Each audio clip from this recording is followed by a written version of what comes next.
أعوذ بالله من الشيطان الرجيم والخيل والبغال والحمير لتركبوها وزينة ويخلق ما لا تعلمون.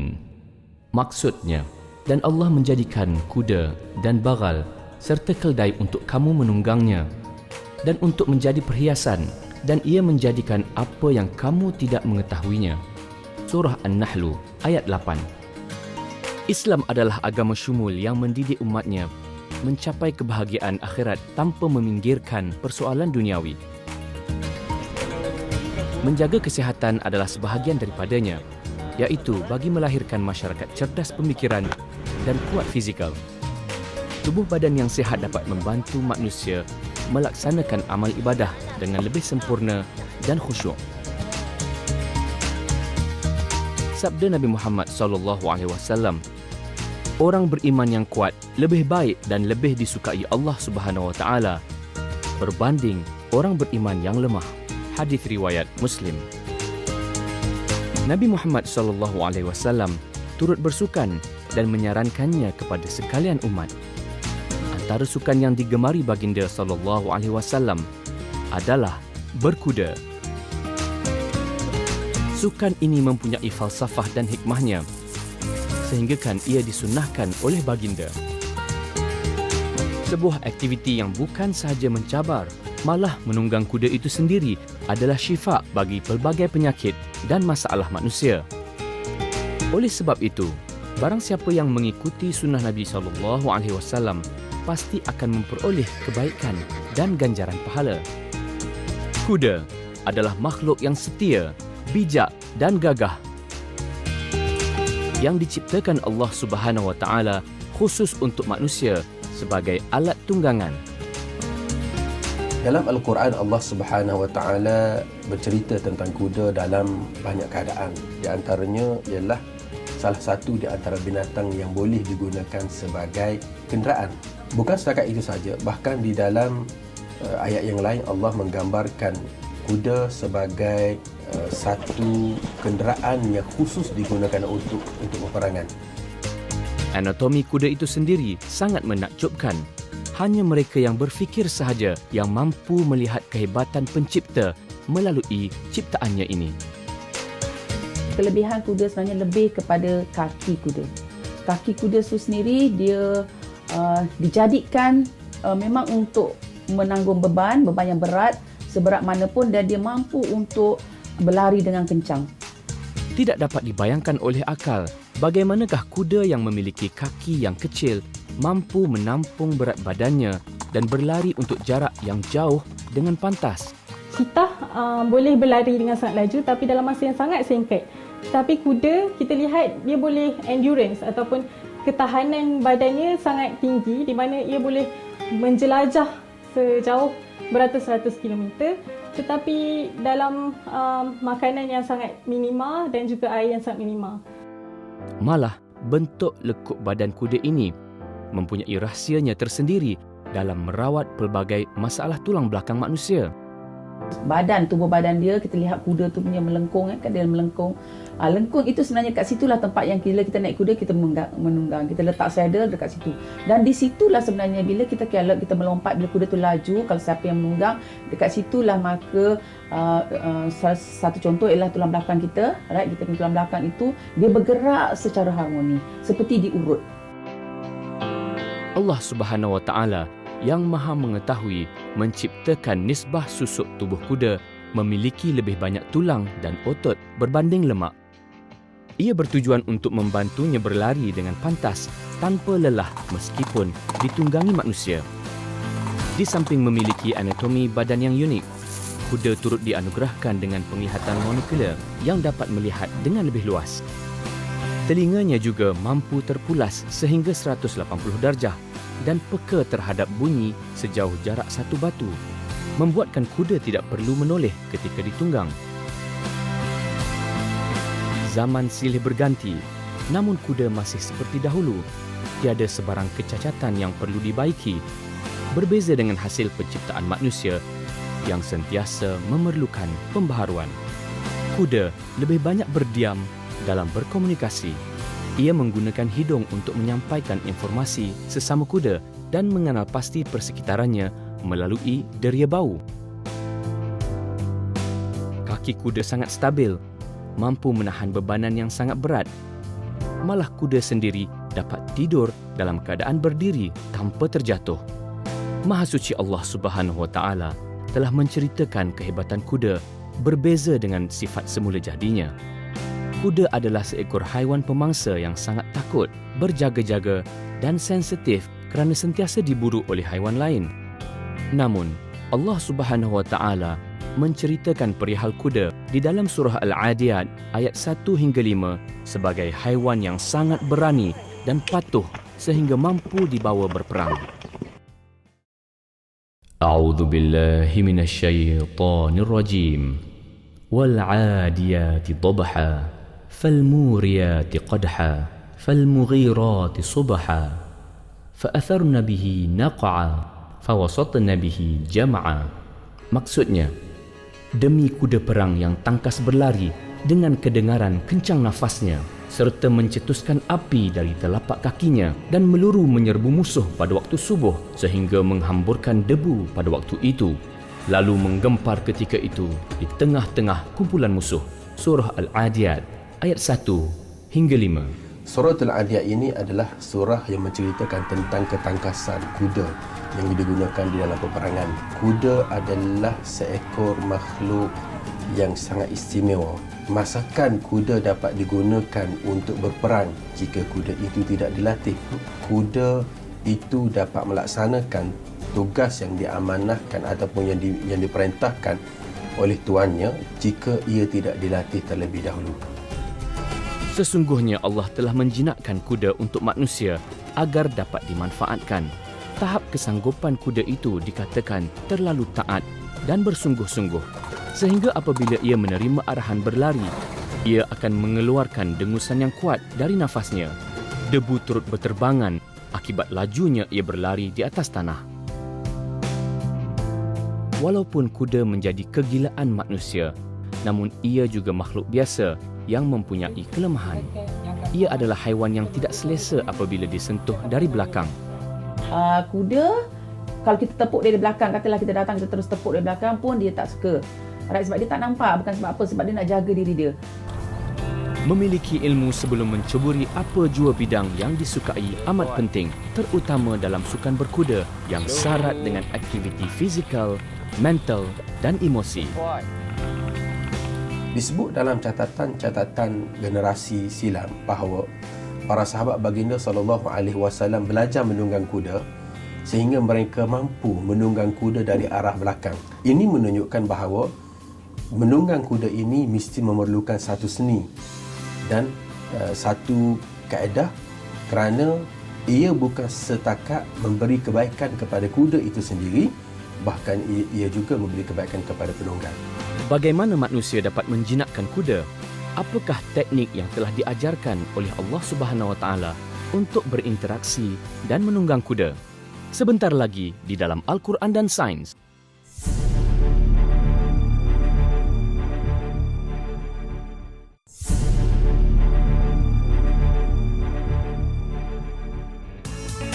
Keistimewaan kuda tidak hanya pada fizikalnya, malah sifat ketaatannya wajar dicontohi. Walaupun ia besar dan gagah serta mampu untuk menandingi manusia, namun ia tetap taat dan mematuhi perintah penciptanya. Allah telah menjinakkan haiwan tunggangan ini sesuai untuk manusia memanfaatkannya. Setiap manusia yang melihat kuda secara nyata pasti akan merasa takjub dan gerun kerana tubuh yang gagah dan sifatnya yang dominan. Meskipun begitu, ketakutan ini pasti akan hilang dan bertukar menjadi keterujaan setelah lebih mengenali haiwan ini. Secara naluri normal sebenarnya suka kuda. Sebab kuda tu memang menarik. Dia memang sangat menarik, cuma dia orang takut. So sebab itu saya kata tadi, mungkin kita start dengan dia orang baca sikit pasal kuda, tapi kita mesti tengok dia secara nyata. Sukan berkuda ni sangat banyak faedahnya dari segi mental, dari segi fizikal of course, dan yang latest sekali dari segi emosi. Ia adalah haiwan yang mempunyai emosi dan memiliki gelagat yang sangat menghiburkan hati. Berdasarkan pemerhatian, kuda akan menunjukkan emosi melalui telinga. Apabila ia marah, telinga akan tertarik ke belakang. Ketika ia gembira, telinganya akan tertunduk ke hadapan. Meskipun setiap kuda mempunyai karakter tersendiri, namun masih boleh dijinakkan oleh manusia dengan mengetahui adab dan falsafah berkuda. Sebab tu kita menunggang kuda dari sisi. Kita naikkan sebab dia nampak kita, kiri dan kanan. Itu mata dia. Dan dari aspek lain, kuda secara menyeluruhnya dengan arahan. Kalau dia dah tahu kita, dia boleh bau kita, then should be no problem. Okay, bila kita naik kuda, kita akan mula dari belah kanan. Dan kita akan naik menggunakan kaki kiri. Kita akan naik, biasa kita akan stretching dulu. Stretching kaki dan masak dulu. Sebelum kita mula bergerak, kena baca doa naik kenderaan. Allahu Akbar, Allahu Akbar, Allahu Akbar. Subhanallazi sakhkhara lana hadza wa ma kunna lahu muqrinin wa inna ila rabbina lamunqalibun. Posisi yang kita kena lakukan adalah duduk tegak, iaitu bahu, pinggang dan juga kaki mesti selari supaya kita dapat mencapai keseimbangan. Semasa menaiki kenderaan, kita seringkali membaca doa dari surah Az-Zukhruf ayat 13. Namun, tidak ramai yang menyedari bahawa di dalam ayat itu juga telah disebutkan adab-adab dan teknik menunggang haiwan. Ia sebenarnya amat berkait rapat dengan bagaimana seseorang itu ingin menunggang kuda. أعوذ بالله من الشيطان الرجيم لتستووا على ظهوره ثم تذكروا نعمة ربكم إذا استويتم عليه وتقولوا سبحان الذي سخر لنا هذا وما كنا له مقرنين. Maksudnya, supaya kamu duduk tetap di atasnya, kemudian kamu mengingati nikmat Tuhan kamu apabila kamu duduk tetap di atasnya, serta kamu bersyukur dengan mengucapkan, Maha Suci Tuhan yang telah memudahkan kenderaan ini untuk kami, sedang kami sebelum itu tidak terdaya menguasainya. Surah Az-Zukhruf ayat 13.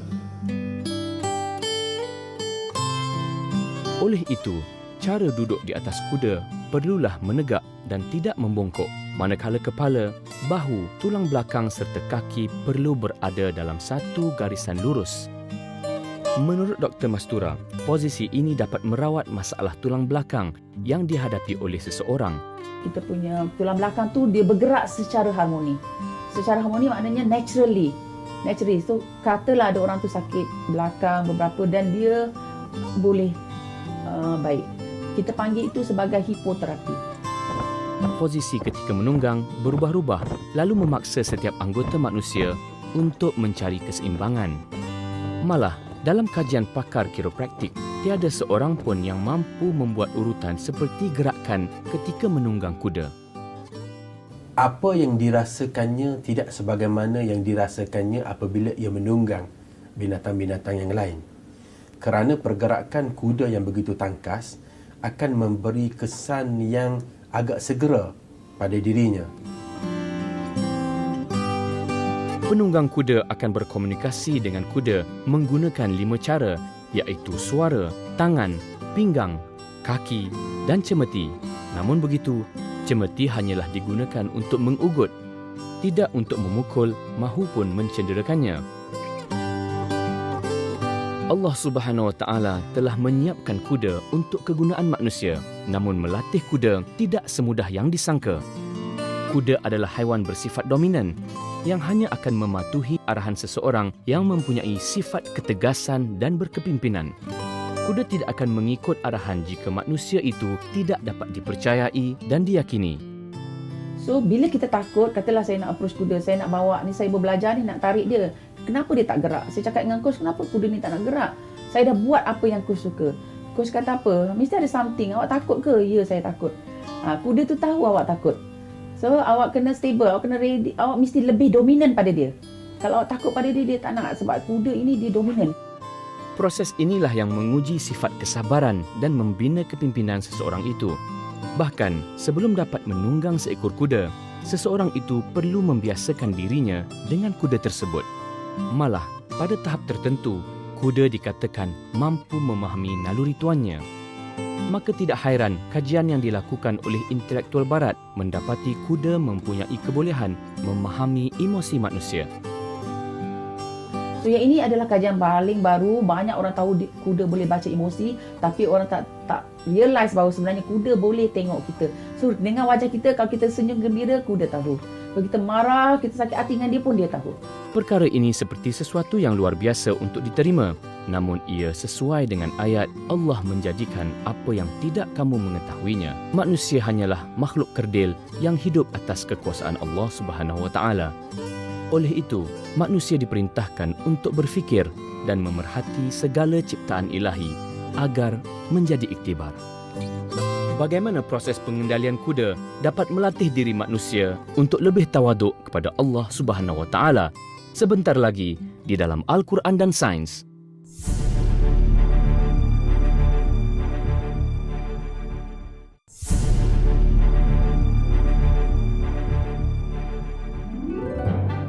Di dalam aktiviti berkuda, tentunya banyak faedah yang diperolehi baik dari sudut menunggang maupun menjaganya. Baginda Rasulullah SAW juga banyak berdamping dengan kuda. Terdapat banyak kitab-kitab lama yang telah menulis mengenainya. Namun begitu, belum terdapat banyak penulisan tentang perkaitan kuda dengan sang pencipta di pasaran pada hari ini. Kajian kuda ni di luar negara since abad ke-18 memang banyak research. In fact zaman-zaman Rasulullah zaman dulu memang kuda itu baik. Saya masih browse dan membaca jurnal untuk lihat kelebihan menunggang kuda di Malaysia. Sebagai umat Islam yang mempunyai kelebihan Al-Quran sebagai wahyu, perlulah lebih peka agar ajaran yang baik dapat disebarkan kepada umat manusia.